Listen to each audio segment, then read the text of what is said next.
करारविन्दे न पदारविन्दम् मुखारविन्दे विनिवेशयन्त्यम् वटस्य पत्रस्य पुटे शयानम् वटस्य पत्रस्य पुटे शयानम् बालं मुकुन्दं मनसा स्मरामि बालं मुकुन्दं मनसा स्मरामि। सर्वेभ्यो नमो नमः।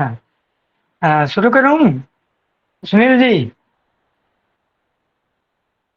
ठीक है, तो सर्वेभ्यो नमो नमः। भैया आज बात चल रही है करण की। वास्तव में करण है क्या? तो करण चंद्रमा और सूर्य का जो भोगांश होता है उस अंतर को 6 से भाग देने पर जो संख्या प्राप्त होती है वो करण निकलती है। लेकिन ये करण है क्या? तो करण भैया तिथि नहीं है कोई, लेकिन जैसे हमारे पंचांग के 5 अंग हैं, तिथि, वार, करण, योग और नक्षत्र। इसमें जो करण है तो सब ये पांचों चीजें अलग अलग हैं और इन पांचों चीजों में पांचों का महत्व और पांचों का समय इत्यादि सब अलग है। आप लोगों ने व्याकरण और तर्क शास्त्र पढ़ा होगा। तो करण किसको कहते हैं? साधन को। करण किसको कहते हैं? साधन को। असाधारण कारणम करणम। जैसे हमको पेड़ काटना है तो पेड़ काटने का जो असाधारण कारण कौन है? वो कुल्हाड़ी है, आड़ा मशीन है, तो साधन है।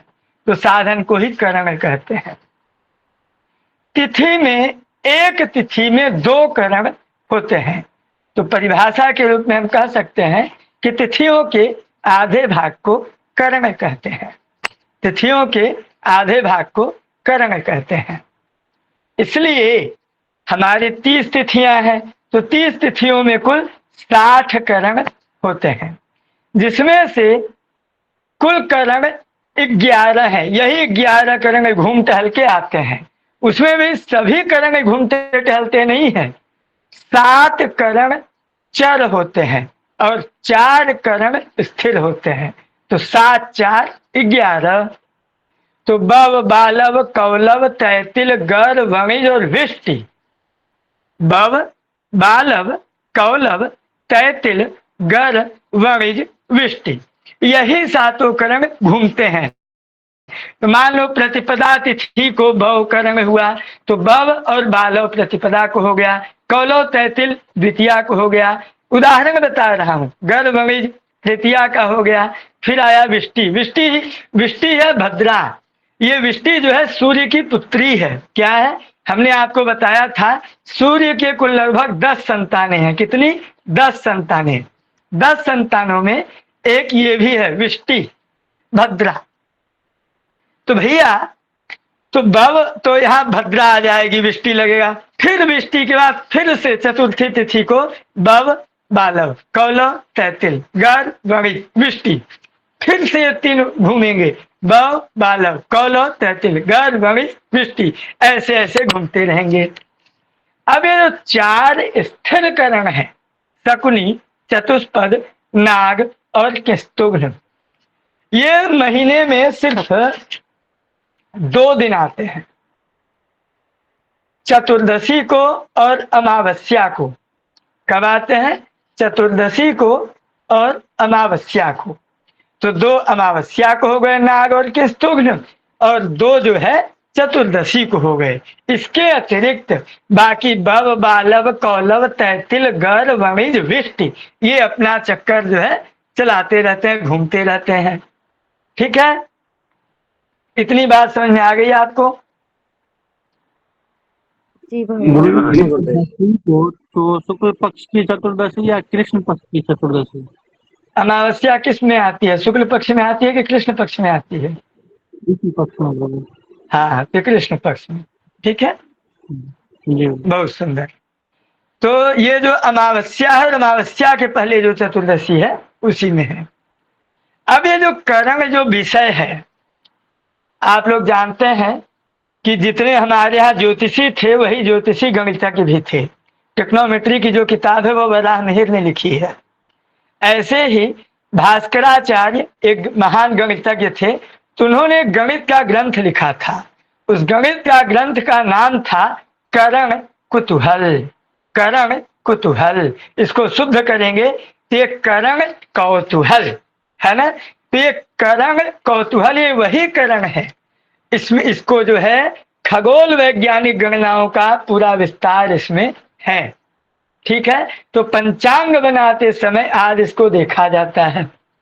आप लोग अभी योग पढ़ चुके हैं कि नहीं? योग नहीं पढ़े होंगे अभी ना? नहीं, योग अच्छी तरह नहीं गुरुदेव, अच्छा। योग नहीं हुए अभी। नहीं गुरुदेव, नहीं ठीक हुए है। गुरुदेव। हाँ, तो अभी आगे होगा, आगे जो है होगा। तो भैया ये करण कौतूहल ग्रंथ में करण के विषय में पूरा बताया गया। अब ये करण जो है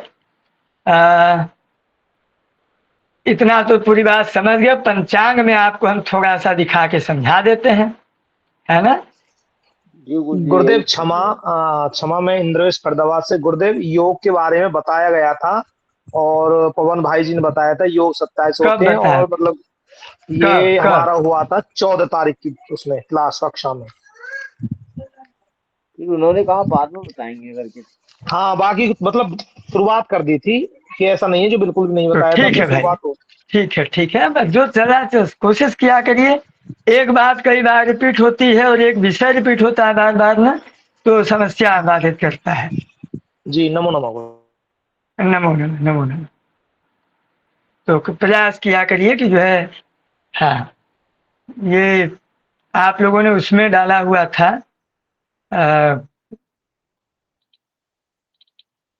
कल पंचांग में, कल पंचांग आया था ग्रुप में।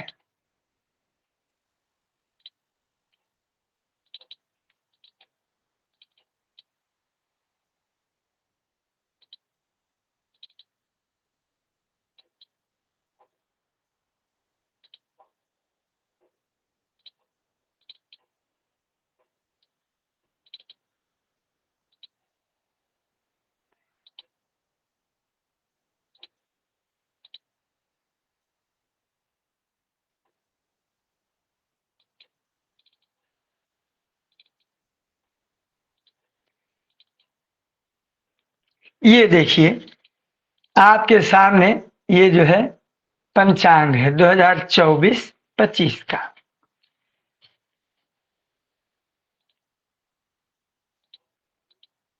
ये दिखाई दे रहा है आप लोगों को? जी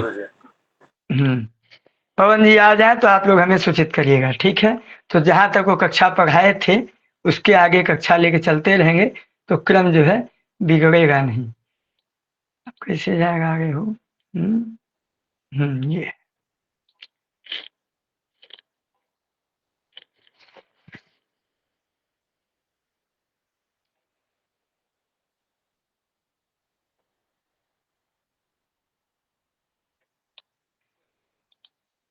हाँ, ये करण में देखिए आप लोग, यहाँ पर आपको पहले बताया गया कि ये दिनमान है, इसको आप लोगों ने देख लिया। ये तिथि है, ये तिथि का मान है। ये आपका स्टैंडर्ड टाइम है ना। ये आपका नक्षत्र है, ये नक्षत्र का घटीपल है, ये नक्षत्र का स्टैंडर्ड टाइम है। ये योग है, योग का घटीपल है, और ये योग का स्टैंडर्ड टाइम है। ये है करण। क्या है? करण। तो आप लोग देख पा रहे होंगे, मैं थोड़ा सा और जूम करता हूँ आपको देखने के लिए, ताकि आप लोग जो है इसको फिर से देख पाए ध्यानपूर्वक। तो आप लोग ये देखिए, ये जो ऊपर प्रतिपदा तिथि दिख रही है ना, कोई भी तिथि को देख लीजिए आप, इसके सामने लाइन मिलाइए प्रतिपदा के, तो यहाँ है, ये देखिए ये लिखा है वाह। क्या लिखा है? वाह, मतलब बालव। और इसी के आगे देखिए लिखा है कौलव, मतलब एक तिथि में 2 कर्म। फिर यहाँ पर भी कौलव, इसकी अधिकता हो गई है ना, इसलिए जैसे कभी कभी तिथियों की अधिकता हो जाती है, इसलिए दोबारा, है ना। तो ये कौलव, फिर ये तैतिल, तो एक दिन में 2 कर्म, कौलव और तैतिल। फिर अगले तिथि में गर और वणिज, गर और वणिज 2 कर्म। फिर एक तिथि में भद्रा, ये भद्रा मतलब वृष्टि। फिर से देखिए वव मतलब भव, फिर बालव कौलव, गर वणिज, फिर भद्रा मतलब वृष्टि, फिर वव वव, फिर बालव कौलव, फिर ये तैतिल गर, फिर वणिज मतलब भद्रा, हाँ भद्रा। ये भद्रा यहाँ पर भी गर वणिज, ये भी वणिज मतलब ये जो है भद्रा है, और ये भी भद्रा है, यहाँ इसका मान ज्यादा हो जाएगा। फिर ये बव बालव, कौलव का लोप हो गया तिथियों के कारण। फिर तैतिल गर, हम आपको ये सिर्फ इसलिए दिखा रहे हैं कि आप लोग पंचांग में देख पाओ कि जो है एक तिथि में 2 कर्म हो रहा है। आपको शायद पहले से पता होगा कि इनका क्यों उपयोग होता है, या इन योगों का क्यों उपयोग होता है, तो ये सारी चीजें आपको क्रमशः बताई जाएंगी। तो एक दिन में देखिए हमारा, अब ये देखिए कौन सा पक्ष है भैया, यह आपका पक्ष है कृष्ण पक्ष, है ना, कृष्ण पक्ष। तो जब कृष्ण पक्ष है तो ये देखिए चतुर्दशी तिथि और अमावस्या। तो चतुर्दशी को ये देखिए तैतिल गर वणिज भद्रा मतलब वृष्टि। अब ये चतुर्दशी को क्या आ गया, चतुर्दशी को आ गया शकुनी, फिर ये चतुष्पद, ये नाग और ये किस्तुघ्न, ये चारों करण आ गए। दिखाई दिए कि नहीं दिखाई दिए आप लोगों को। जो अंतिम में 4 स्थिर करण होते हैं, शकुनी चतुष्पद नाग और किस्तुघ्न। तो ये देखिए बाकी तिथियों में यहाँ पे शकुनी चतुष्पद नाग किस्तुघ्न यहाँ रिपीट नहीं हुआ कहीं भी। क्या कहीं कहीं रिपीट हुआ, कहीं रिपीट नहीं हुआ, कहीं नहीं आया। यही सातों अपना चक्कर लगाते रहे। लेकिन जब ये चतुर्दशी आई, तो जब ये चतुर्दशी आ गई तो ये देखिए चतुर्दशी को शकुनी चतुष्पद नाग और किस्तुघ्न अमावस्या, चतुर्दशी को शकुनी और चतुष्पद, अमावस्या को नाग और किस्तुघ्न। अब हम जरा सा शुक्ल पक्ष को भी देख लेते हैं। शुक्ल पक्ष में ये देखिए, ये है आपका शुक्ल पक्ष, दिखाई दे रहा है शुक्ल पक्ष। हाँ, अब क्या किसी को कोई समस्या है? बस ठीक हो गई दीपक जी, जी। ठीक आ रहा है गुरु जी। दीपक जी, हाँ गुरु जी, जी ठीक ठीक दिख रहा है। अच्छा तो कृपया अपना माइक आप म्यूट करें, है ना। वो आप नहीं बताएंगे तो भी मुझे पता है कि दिख रहा है। अगर नहीं दिखे, किसी को भी नहीं दिखे, समस्या हो तब बताएं, ताकि कक्षा में डिस्टर्बिंग ना हो, कक्षा का लय बना रहे, है ना। चलिए बहुत सुंदर दीपक जी, ठीक है। हाँ, दीपक जी ने बता दिया है कि आप लोग सबको दिखाई दे रहा है ठीक से। तो यहाँ देखिए ये है शुक्ल पक्ष। अब ये देखिए चतुर्दशी तिथि और पंच,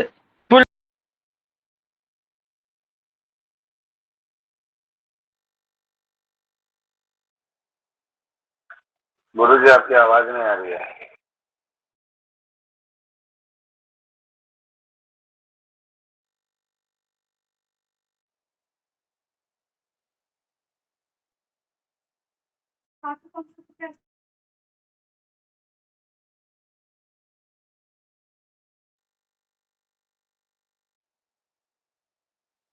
गुरुदेव आवाज नहीं आ रही है।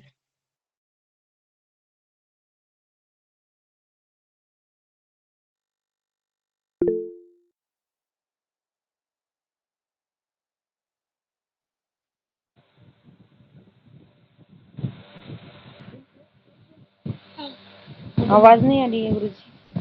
आवाज उनका माइक बंद है, गुरुजी का माइक बंद है।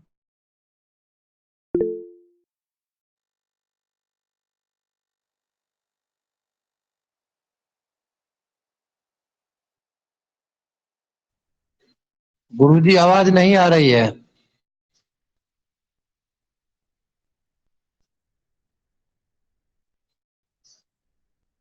गुरुजी कक्षा से लेफ्ट हो गए।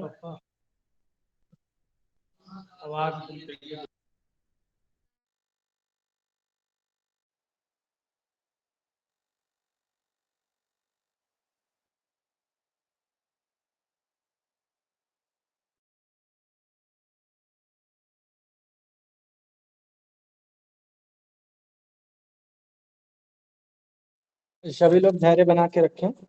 लगता है गुरुजी के यहाँ नेटवर्क समस्या हो गई है, इसीलिए वो लेफ्ट कर गए हैं। देखिए, आज हमको पढ़ना था करण। जैसे कि थोड़ा बहुत हमारी चर्चा पहले भी हुई थी करण के बारे में। हुई थी कि नहीं हुई थी? शनिवार को हुई थी, हाँ या ना? शनिवार को थोड़ी सी करण के बारे में हमारी चर्चाएं हुई थी। अब हम इसी चर्चा को आगे बढ़ाते हैं। करण जो होते हैं वह करण की संख्या होती है कुल 11। करण की कुल संख्या होती है 11। तो जो नए लोग हैं वो चाहें तो लिख लें, अन्यथा आप वहां से पंचांग से देखकर भी लिख सकते हैं। ठीक है, लिखवा दूं या आगे बढ़ूं, इन पर चर्चा करूं? गुरुजी ने बता दिया है अभी नाम। भगवान, कक्षा की रिकॉर्डिंग तो मिलेगी ना? बिल्कुल, रिकॉर्डिंग तो हो रही है। अब इस पर सुनील जी। रिकॉर्डिंग कर रहे थे। हाँ जी, बिल्कुल। और इनके तो नोट्स ठीक मिल है। जाएं, जैसे आप बता रहे हैं, मानो किसी के पास ना हो तो कुछ थोड़े नोट्स अगर आप देखिए, उपलब्ध। अब हम देखिए अंजलि जी, नोट्स की जिम्मेदारी अभी मैं किसी से नहीं दे सकता, क्योंकि मैं अगर लिखता, पढ़ा नहीं रहा होता, पढ़ रहा होता, गुरुजी ने अब लगा दिया, वो अलग बात है। बट मैं भी पढ़ना ही चाहता था। गुरुजी से हर बार हमें कुछ नया सीखने को मिलता है, इस बार मुझे भी कुछ नया मिलता। पहले भी गुरुजी की कक्षाएं मैं कंटिन्यू लेता रहा हूँ, तो हमें भी कुछ नया मिल जाता। लेकिन कोई बात नहीं, इस बार हमें यहाँ पे इसी से संतुष्टि लेनी पड़ेगी। तो आप नाम लिखना चाहें तो लिख सकते हैं जो करण से संबंधित है। करण कहते किसे हैं? करण की परिभाषा क्या है? तो करण तिथि के आगे आधे भाग को करण कहते हैं। तिथि के आधे भाग को करण कहते हैं। एक तिथि में 2 करण होते हैं। ठीक है, एक तिथि में 2 करण होते हैं। यह 11 होते हैं, जिनमें से 7 चर और 4 स्थिर होते हैं। जैसे कि गुरुजी बता रहे थे, मैं आ चुका था, लेकिन गुरुजी पढ़ा रहे थे, इसके लिए मैं भी सुन रहा था, अच्छा लग रहा था सुनने। तो मैं आपको बता देता हूँ। बव, बालव, कौलव, तैतिल, गण, वणिज और विष्टि। ठीक है, यह जो 7 करण होते हैं यह चर करण होते हैं। ये कंटिन्यू परिवर्तित होते रहते हैं।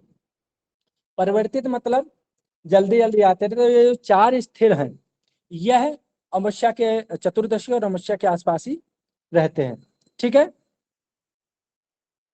जो 4 हैं वो इस प्रकार हैं: शकुनी, चतुष्पद, नाद और किस्तुग्न। यह 4 स्थिर करण हैं, जिनमें से जो विष्टिकरण होती है, विष्टि मतलब भद्रा। जैसे कि हम लोग सुनते हैं कि अभी लास्ट जो रक्षाबंधन था, तो रक्षाबंधन में 1:30 बजे के बाद मुहूर्त था।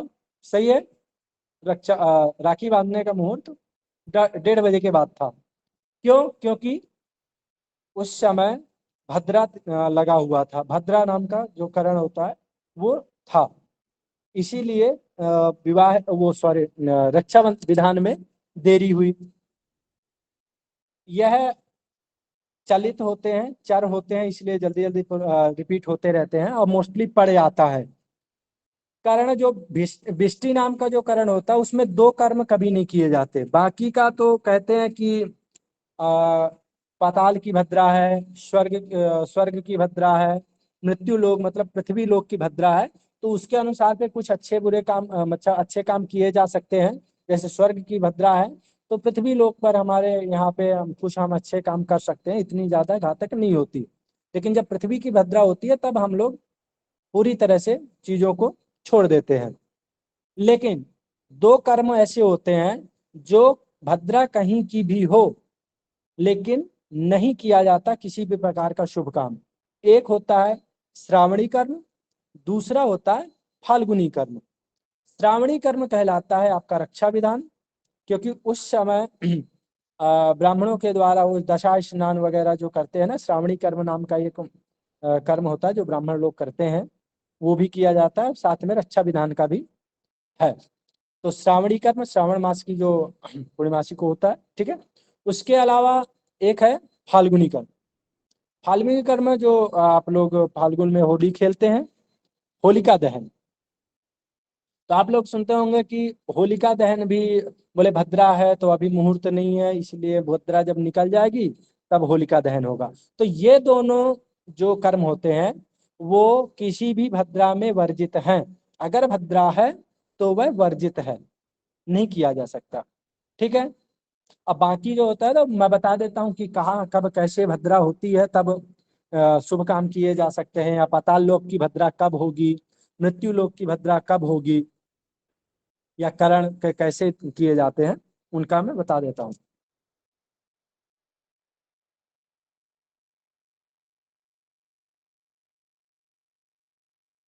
तो सात चर और जो चार स्थिर करण है, इनको हम हमेशा याद रखेंगे। और हमें, जैसे कि मैं बार बार रिपीट कर रहा हूँ, हमें नक्षत्रों के नाम, तिथियों के नाम, हिंदी महीनों के नाम और उसके साथ साथ करण के नाम याद होने बहुत जरूरी है, ठीक है।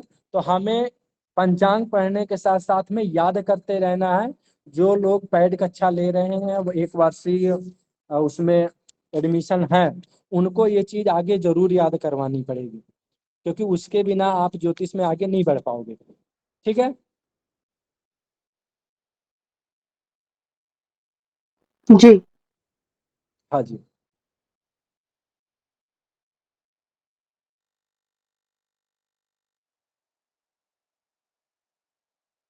पंचांग ओपन कर लेते हैं, एक सेकंड स्क्रीन शेयर करना पड़ेगा ना।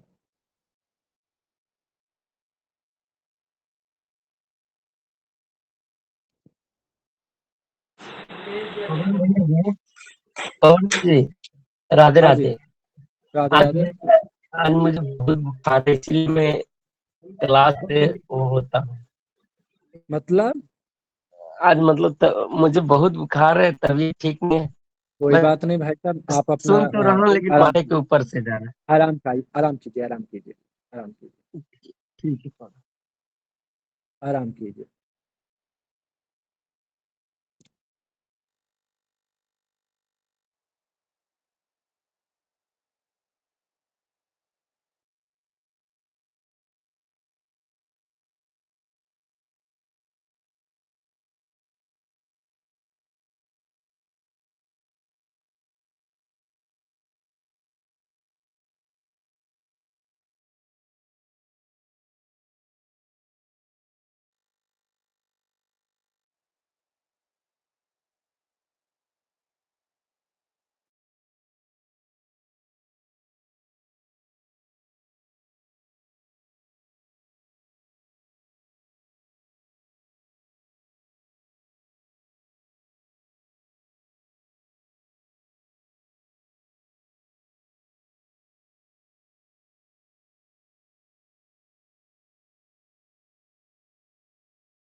नमो नमः महोदय।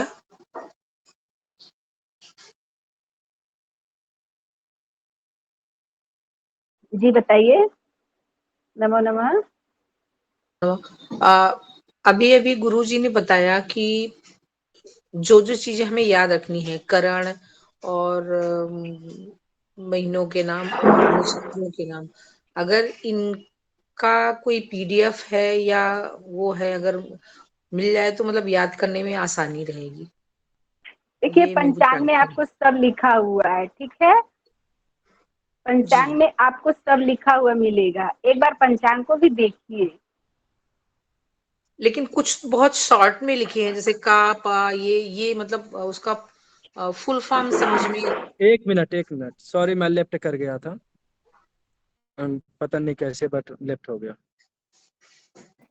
धैर्य बना के रखें, धैर्य बना के रखें, धैर्य बना के रखें।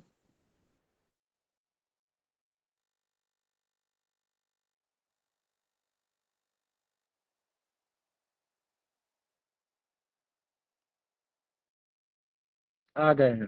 किनको समस्या हो रही भाई? पूरे नाम किसको चाहिए आप लिख लीजिए। पहले मैं नाम लिखवा देता हूँ, ये बार बार का नहीं होगा। नाम लिखिए। बाबू आवाज लगाओ भाई, कोई आवाज आ रही है मेरी? आ रही है गुरुजी। हाँ, करण के नाम लिखिए पहले। बब,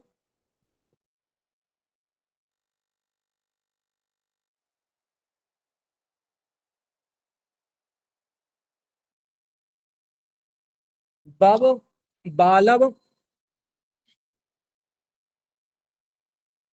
कौलब, तैतिल, गर, वणिज, विष्टि। विष्टि को ही भद्रा कहते हैं, ठीक है।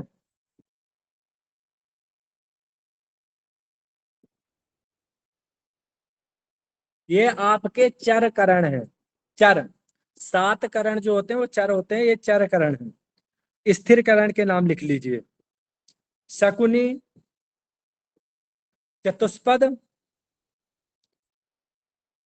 नाग, अकिस्तुग्न।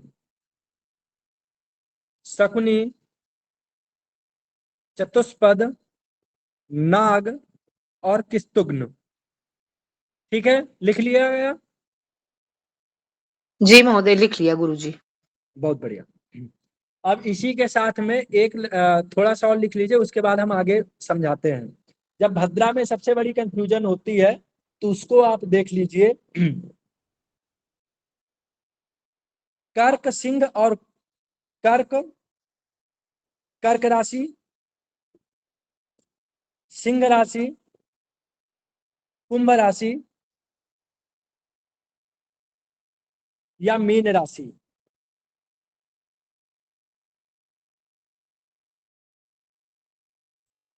इनमें जब चंद्रमा वो भद्रा होती है या चंद्रमा होता है तो भद्रा का वास पृथ्वी पर होता है।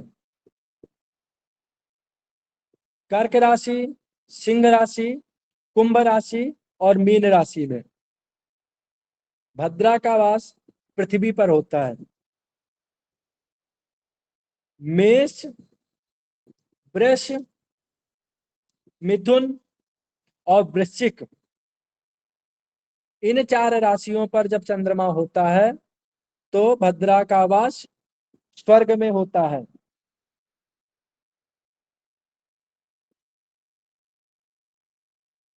दूसरी लाइन को दोहरा दीजिए गुरुजी। मेष, वृष, मिथुन। मेष, वृष, मिथुन और वृश्चिक।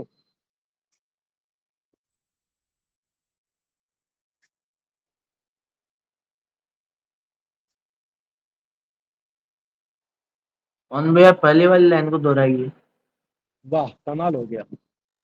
कर्क, सिंह, कुंभ, मीन, इन राशियों पर जब चंद्रमा होता है तब भद्रा का वास पृथ्वी पर होता है।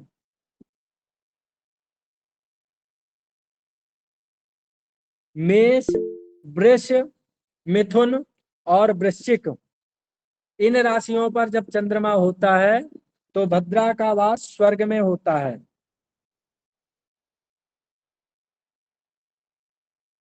कन्या, तुला, धनु, मकर।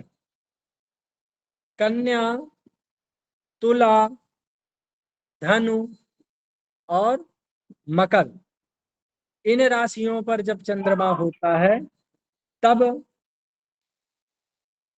भद्रा का वास पाताल लोक पर होता है।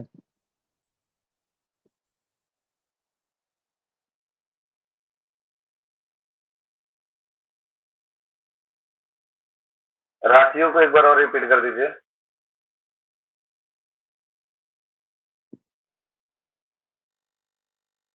कर्क, सिंह, कुंभ, मीन, इन राशियों पर जब चंद्रमा होता है तो भद्रा का वास पृथ्वी पर होता है। मेष, वृष, मिथुन और वृश्चिक, इन राशियों पर जब चंद्रमा होता है तो भद्रा का वास पृथ्वी पर होता है, स्वर्ग में होता है। कन्या, तुला, धनु, मकर, इन राशियों पर चंद्रमा जब होता है तो भद्रा का वास पाताल लोक में होता है।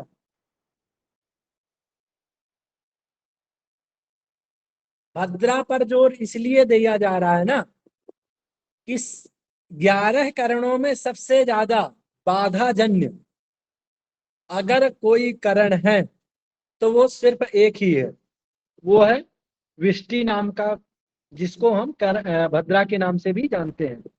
ठीक है, इसका उत्पत्ति ही बाधा के लिए हुआ है। ठीक है,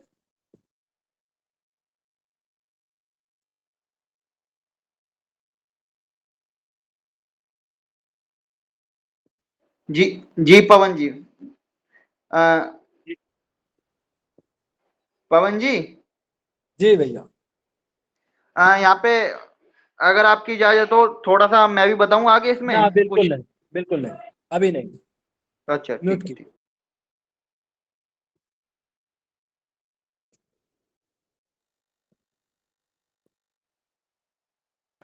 एक महीने में मिनिमम 4 बार भद्रा कम से कम आई जाती है। ठीक है, कम से कम।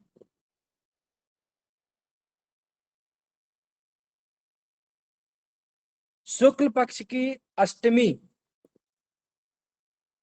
शुक्ल पक्ष की लिख लीजिए, शुक्ल पक्ष की अष्टमी और पूर्णिमा तिथि को भद्रा पूर्वार्ध में होती है, मतलब पहले होती है।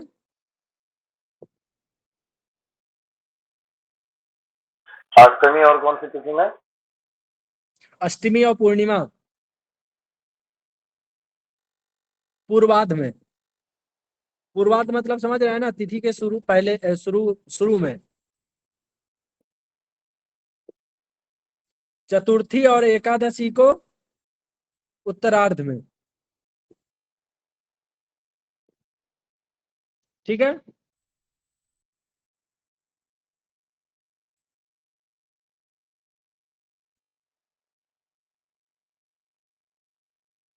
यहां तक सभी का लिख गया।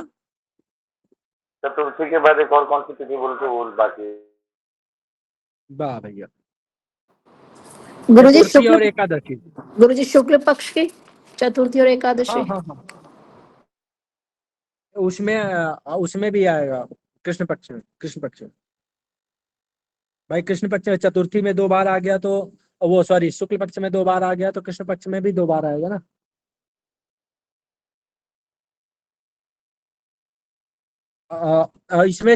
इसमें भी होता है, क्या नाम है, 4 बार एक पक्ष में आता है। मतलब जिस तरह ये शुक्ल पक्ष में 4 बार आती है उसी प्रकार वहां भी आएगी। तो इसी शुक्ल पक्ष का ही इसको मान लो, चतुर्थी और एकादशी को भी। हम प्रैक्टिकल भी यहाँ पे देख लेंगे। 15 दिन में देखो यहाँ पे है, ये 15 दिन का आपका, ये देखिए 15 दिन का 15 तिथि है ना, तो यहाँ पे देख लेते हैं, आपको प्रैक्टिकल करके ही दिखा देते हैं। ये देखो भा गर के बाद लिखा है भा, यहाँ पर आपको दिख रहा है।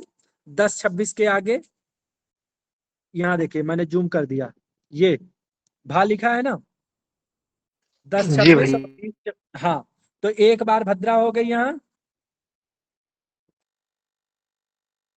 हो गई, दूसरी बार ये देखिए यहाँ आई भद्रा, लेकिन यहाँ पे थोड़ा वो भी हो रहा है, क्या नाम है, मतलब लोप भी हो रहा है, यहाँ भी देखिए भद्रा है, यहाँ भी भद्रा है।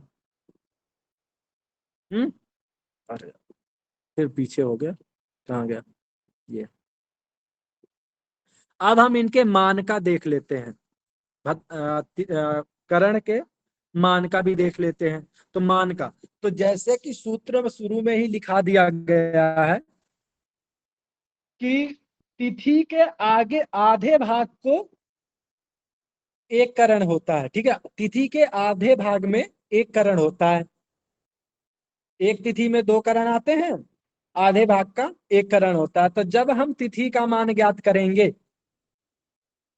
ठीक है, उसको 2 भागों में विभाजित कर दीजिए, वैसे ही आपको आधा कब तक रहेगी, एक करण कब तक रहेगा, ये आपको तुरंत ज्ञात हो जाएगा कि नहीं, क्योंकि सीधा सूत्र है, तिथि के आधे भाग को करण कहते हैं।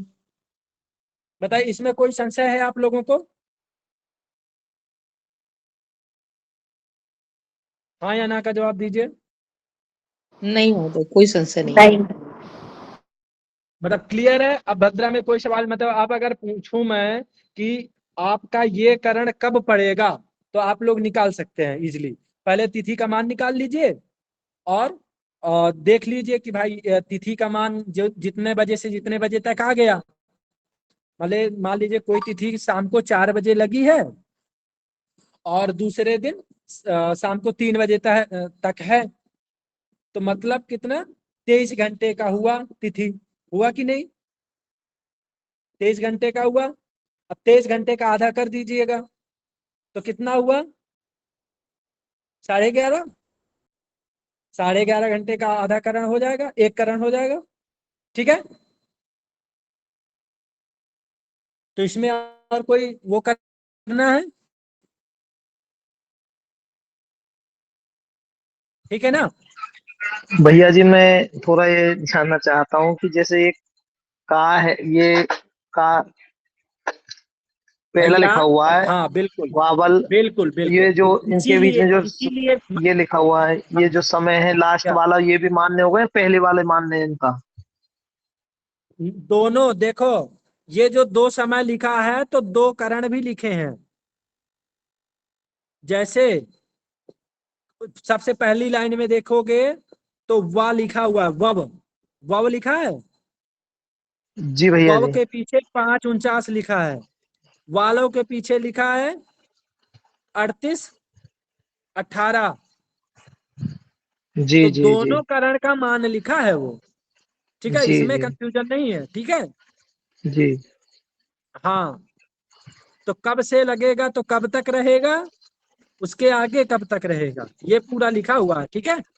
जी जी हाँ, तो करण यहाँ पर देखिए, मुझे जो लगता है, मुझे जो इम्पोर्टेंट लगा और जो मुझे मतलब मेरे माइंड में बैठा हुआ, वो मैंने आपको यहाँ पे करण से संबंधित बताया, ठीक है।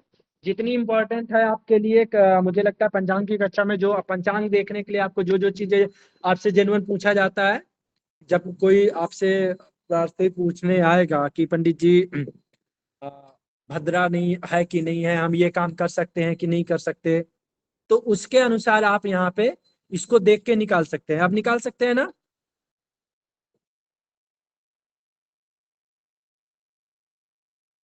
बोलिए भैया। भैया जी, क्या ये जो बात है। टाइम है घटी और पल में दिया हुआ है ना, तो हाँ इसको बिल्कुल अपने बिल्कुल बिल्कुल वही बिल्कुल घंटों बिल्कुल में बिल्कुल। वही सूत्र लगा के हाँ घंटों में हाँ हाँ, परिवर्तित सेम कर same same same same same. जी जी भैया जी, कर लेंगे। इसमें तिथि से आपको अनुमान लगाना पड़ेगा, ठीक है ना, तिथि से, तिथि और जी भैया। सूर्योदय का। हाँ, अब देखिए, अब इसके आगे आता है योगा, वापस से।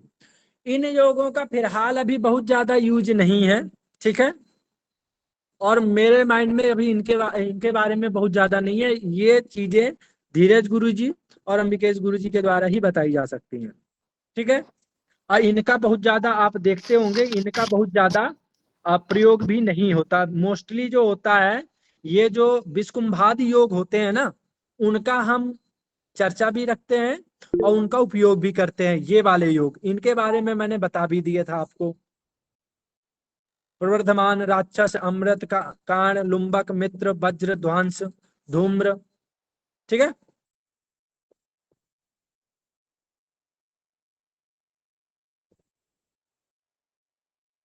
अब इसके आगे बढ़ते हैं। एक मिनट भैया जी, आपने ये नहीं बताया कि पृथ्वी की भद्रा, पाताल लोक की भद्रा, इनके क्या, इनमें हम कौन से कर्म नहीं कर सकते और कौन से कर सकते हैं? हाँ बिल्कुल।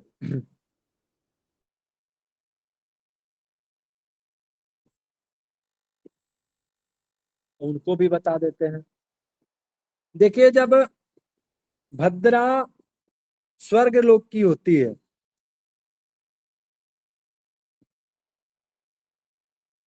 भद्रा, मान लीजिए जब पृथ्वी लोक की भद्रा है तो शुभ कार्य वर्जित है। ठीक है।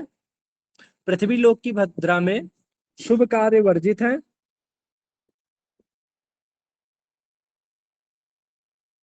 क्योंकि ये जो होती है वो विघ्न पहुंचाने वाली होती है। तो शुभ कार्य मतलब जैसे हो गया, पूजा पाठ वगैरह का भी शुरुआत नहीं करते हैं। और जैसे कुछ पूजा पाठ हो गई, या किसी शुभ काम का जब विवाह वगैरह हो गया, गृह प्रवेश हो गया, ये सब चीजों का इनमें मना ही रहता है, क्योंकि ये विघ्न कारक होती है। ठीक है। सभी प्रकार का शुभ कार्य इसमें वर्जित है।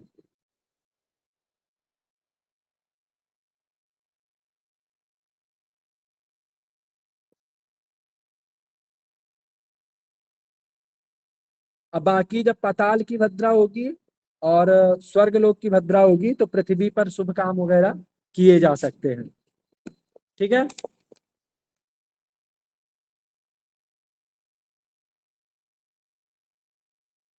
दोनों में? जैसे, हाँ एक मिनट एक मिनट, जैसे स्वर्ग में जब भद्रा निवास करती है तो शुभ फल मिलते हैं। पाताल में जब भद्रा निवास करती है तो धन संचय वगैरह, मतलब पाताल लोक की भद्रा क्या होती है, धन लाभ वगैरह कराती है, तो शुभ काम किए जा सकते हैं। और मृत्यु लोक की जो भद्रा होती है वो सभी शुभ कार्य के लिए विनाशकारी है, मतलब विघ्न देने वाली होती है। इसीलिए पृथ्वी लोक की भद्रा का परित्याग करना है, बाकी में काम किए जा सकते हैं। ठीक है। गुरुजी एक चीज दोबारा से पूछना है कि चतुर्थी शुक्ल पक्ष की है, अष्टमी और पूर्णिमा को पूर्वार्ध में, तो कृष्ण पक्ष की भी अष्टमी और पूर्णिमा हाँ को बिल्कुल बिल्कुल पूर्व। बिल्कुल बिल्कुल बिल्कुल। ठीक। अब इसके आगे हम पढ़ेंगे। तो देखिए भैया जी, कृष्ण अंग्रेजी पक्ष की तो वो अमावस्या को तो वही आ जाएगा, अमावस्या और चौदस को अमावस्या तो। के जब आपके अमावस्या जब आता है तो भद्रा के बाद ही आपका स्थिर करण, स्थिर करण जो मैंने जी बताए हैं, शकुनी, जी। नाग, चतुष्पद और कृष्णुग्न, ये जो कृष्णोगन। चार बताए हैं वो आ जाते हैं। ठीक है। ये जी जी भैया। हाँ। अब हम यहाँ पे उसके बाद देखिए इन योगों के बारे में, जैसे कि मैंने मना कर दिया है चर्चा के लिए। अब इसके आगे ये देखिए बड़े अक्षरों में आपको दिख रहा होगा अंक, अंक लिखा है ना, इसका मतलब है अंग्रेजी तारीख। ठीक है। ये आपकी अंग्रेजी तारीखें पड़ी हुई हैं डार्क लाइन में।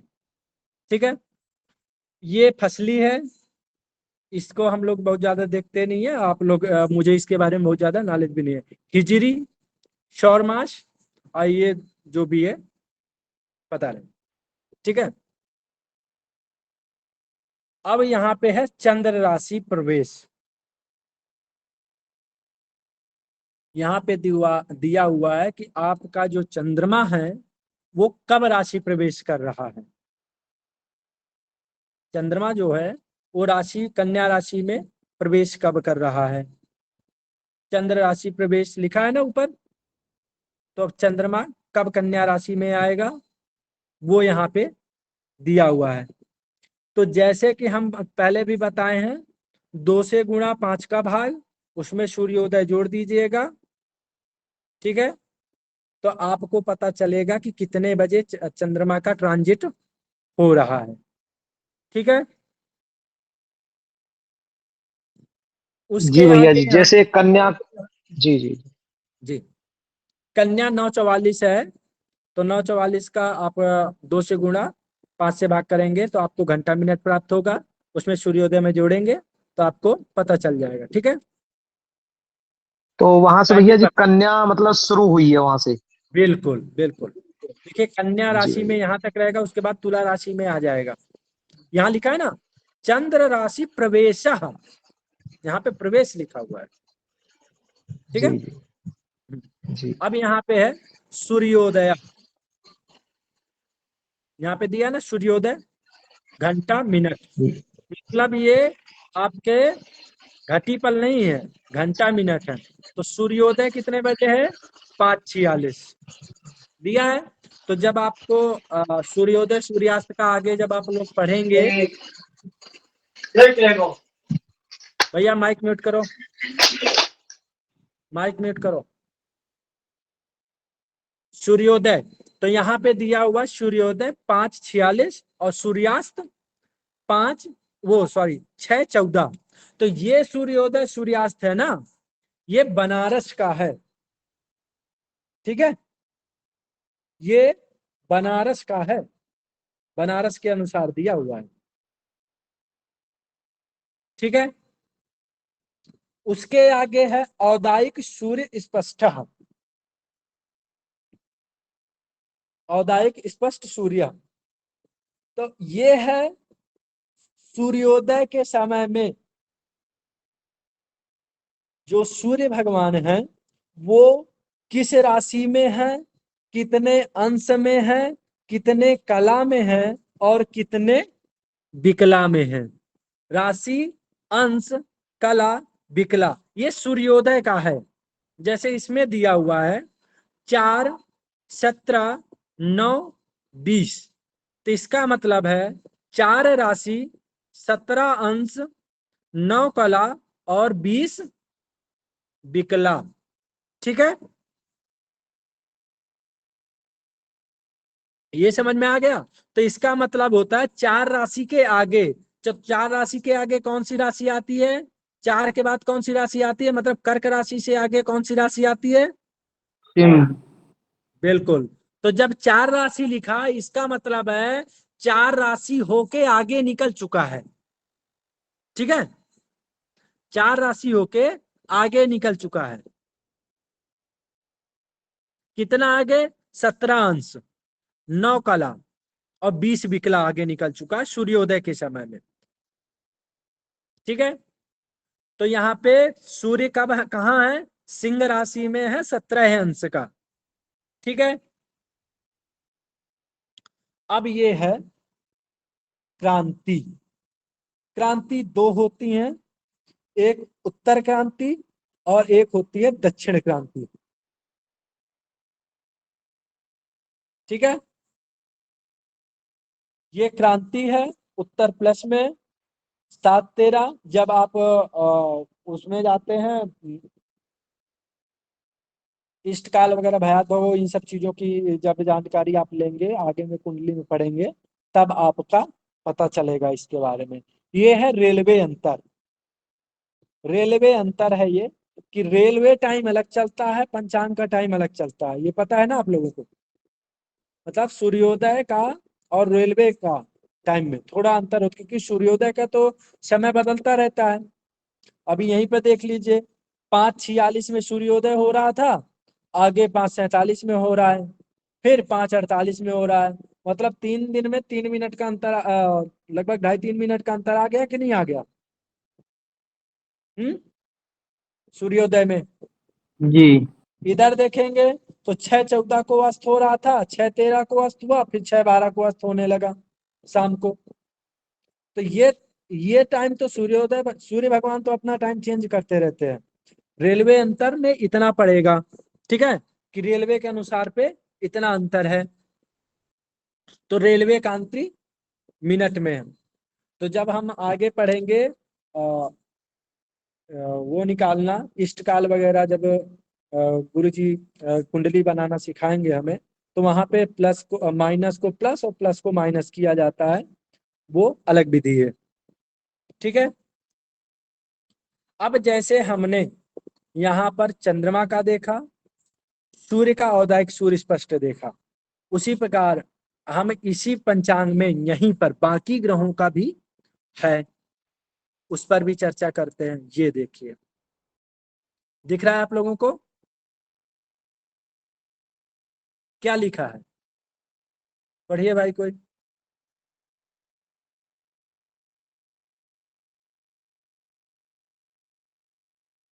सूर्योदय दैनिक स्पष्ट भौमादि ग्रहा। ग्रहा। ठीक है।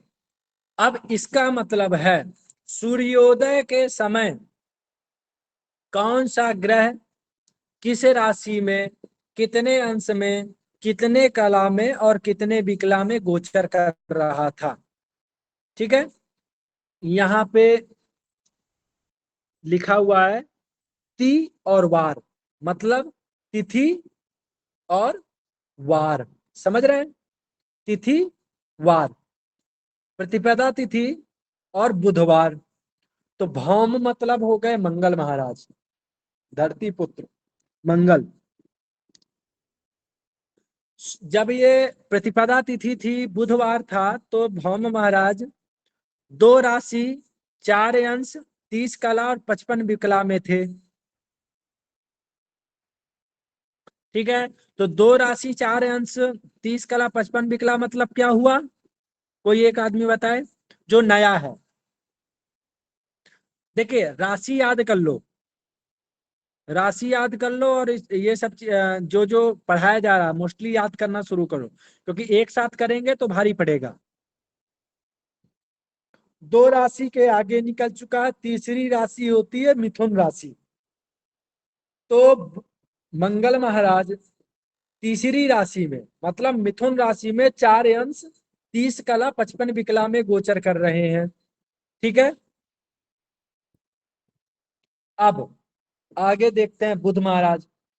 तो बुध को आप देखिए 4 राशि 1 अंश 48 कला 46 विकला। 4 राशि 1 अंश का मतलब हुआ 4 राशि के आगे, मतलब कर्क राशि के आगे सिंह राशि में। ठीक है। उसी प्रकार गुरु महाराज बृहस्पति देव 1 राशि 26 अंश 4 कला और 54 विकला। ठीक है। 1 राशि 26 अंश का मतलब हुआ 1 राशि के आगे, मेष राशि से आगे वृषभ राशि में 26 अंश तक गोचर कर चुके हैं, और उसके आगे 4 कला और 54 विकला पर है। ठीक है। शुक्र,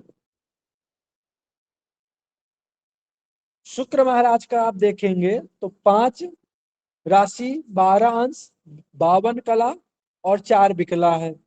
5 राशि 52 अंश मतलब 6वीं राशि कन्या राशि, 52 कला 4 विकला। देखिए कला विकला निकालने का गणित आगे चल के गुरुजी बोले कहेंगे तो जरूर बताया जाएगा, बट आप ये समझिए जैसे 60 का गुणा हम लोग कर रहे थे ना, उसी प्रकार है। ठीक है। राशि 30 अंश की होती है, तो राशि को कला में परिवर्तित कीजिए, कला को राशि को अंश में, अंश को कला में और कला को विकला में। जैसे 5 गुणे 30 करेंगे, उसके बाद गुणे 60 करेंगे, इस तरह करेंगे, वो आगे के सब्जेक्ट है। वक्री शनि, यहाँ पर हमें देखिए पंचांग आप जब देखते हैं तो आपको वहां पे दिया रहता है कि कौन सा ग्रह वक्री है, कौन सा ग्रह मार्गी है। अगर तिथि के बीच में कोई ग्रह वक्री मार्गी होता है तो उसी के चार्ट में जब आप देखेंगे तो आपको लिखा हुआ वाह लिखा रहेगा, तो वो मतलब होता है वहां से वक्री हो रहा है। एक निशानी और है वक्री ग्रह देखने की, जब वो आगे बढ़ता है ना तो घटता जाता है। जैसे कि मैं शनि में आप लोगों को बता देता हूं, शनि, वक्री शनि लिखा है। इसका मतलब है शनि महाराज इस समय वक्री हैं। कहाँ वक्री हैं? 10 राशि 17 अंश में। 10 राशि 17 अंश मतलब कुंभ राशि 11वीं राशि में, 17 अंश 12 कला और 13 विकला। उसके जब दूसरे दिन देखेंगे तो 10 राशि 17 अंश तो है, लेकिन 7 और 24 हो गया, तो 12 से 7 में आ गया ना, लगभग 5 कला कम हो गया ना, लगभग एक मोटा हिसाब 4 कला हाँ कुछ अंश हुआ ना। जी। बिल्कुल। तो वक्री मतलब पीछे, मतलब घट रहा है, अपनी स्पीड उसने एकदम स्लो कर ली है। और चक्र जो है, ये पृथ्वी का चक्र है या तारामंडल का भा चक्र है, वो अपनी स्पीड में आगे बढ़ रहा है। शनि महाराज स्लो हो गए। ठीक है। जी। अब राहु, तो आप लोगों की जानकारी के लिए, जैसे अधिकतर लोगों को 90% लोगों को पता होगा, राहु और केतु सदैव वक्री रहते हैं। ठीक है। राहु और केतु सदैव वक्री होते हैं। तो यहाँ पर आप देखिए, तो राहु महाराज क्या कर रहे हैं? 11 राशि 13 अंश। तो 11 राशि का मतलब होता है कुंभ राशि से आगे 13 अंश बढ़ चुके हैं, मतलब मीन राशि में है। तो 11 राशि 13 अंश मतलब मीन राशि, मतलब 12वीं राशि में है। 27 और 41, 27 कला 41 विकला। अब यहाँ पर केतु का तो दिया नहीं है, तो आप लोगों की जानकारी के लिए बता दें, जिस राशि में राहु होता है उसी के जस्ट सामने 7वीं राशि जो पड़ेगी, उस राशि में केतु होगा। तो वर्तमान समय में बताइए भैया, किस राशि में केतु होगा? कन्या राशि में।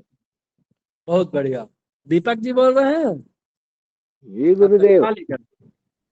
बहुत बढ़िया। ठीक है। तो ग्रह यहाँ पर आपको समझ में आ गए कि कैसे देखना है ग्रहों का विवरण? समझ में आया? जी भैया जी, ग्रहों का। तो ग्रहों का आपको समझ में आ गया कि कहाँ से देखना है, कैसे देखना है। एक दो चीजें और बता देता हूं उसी में, क्योंकि वो तत्काल हो जाएगा। ये देखिए यहाँ पर, ये 2 कुंडली आप लोगों को यहाँ पर बनी दिख जाएंगी, एक यहाँ और एक यहाँ। वो कैसी हैं आपको बता देते हैं। ये देखिए ऊपर लिखा है 21